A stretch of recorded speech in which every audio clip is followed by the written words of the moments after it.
જય ગિરનારી, જય માતાજી, જય ગુરુદત્ત, જય દ્વારકાધીશ, જય વિશ્વકર્મા ભગવાન।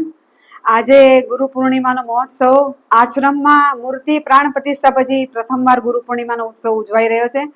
ભગવાનનો ષોડશોપચાર પૂજન અભિષેક પ્રાણ પ્રતિષ્ઠા પછી પાછો પ્રથમવાર કર્યો છે અમે લોકોએ। અને આજે ભગવાનને અન્નકોટ પ્રસાદ ધરશું અમે, પ્લસ દૂરથી દેશ વિદેશથી ગુજરાતના અમદાવાદ, રાજકોટ, ભાવનગર એવા અનેક જગ્યાએથી આપણા ભક્તો ભગવાનના દર્શનનો લાભ લેવા અને આજે મહાપ્રસાદનો લાભ લેવા પણ બધા પધાર્યા છે। અમારું બધાને ભાવભર્યું નિમંત્રણ છે।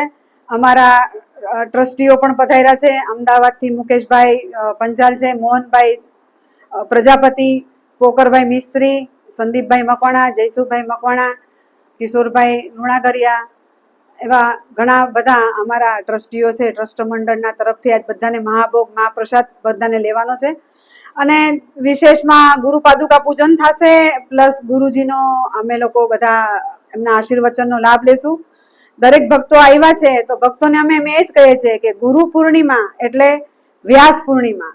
આજે આપણા તમામ આખા વર્ષથી આપણા આંખના પલકેથી બી જે કંઈક પાપ થઈ જાય છે એ પાપને પાછું આપણે ભગવાન ગુરુના ચરણે ધરી અને પાછા આપણે રિન્યુઅલ થવું પડે। જેમ એક રબર સ્ટેમ્પ હોય એમાં અક્ષર ઊંધા હોય, તમે બધા કોઈ બિઝનેસ કરતા હશે, કોઈને કામ ધંધી ન કરતા હશે, તમે જોયું હશે કે રબર સ્ટેમ્પમાં અક્ષરો ઊંધા હોય તો એ અક્ષરને આપણે વાંચી નથી શકતા।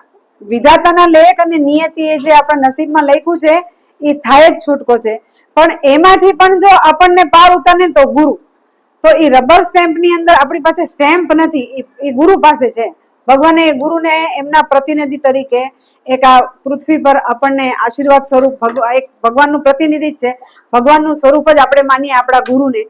તો એ રબર સ્ટેમ્પમાં જ્યારે સિક્કામાં મારી અને પછી તમને પેપર પર છાપો એટલે એમાં અક્ષર સીધા દેખાય, એવી રીતે જ આપણા ભાગ્યના નસીબમાં લખેલા બધું ઊંધું જ છે, આપણને વંચાતું નથી। એ વંચાવવું હોય એને તો ગુરુના ચરણે જવું પડે। અને આજકાલના મોબાઈલના યુગમાં કહે તો તમારો મોબાઈલ જેમ રોજ ચાર્જ કરવો પડે ને તો જ તમારો ફોન ચાલે, એવી રીતના જ આપણે બી ચાર્જ થવા માટે વર્ષમાં એકવાર ગુરુના શરણે જવું જોવે।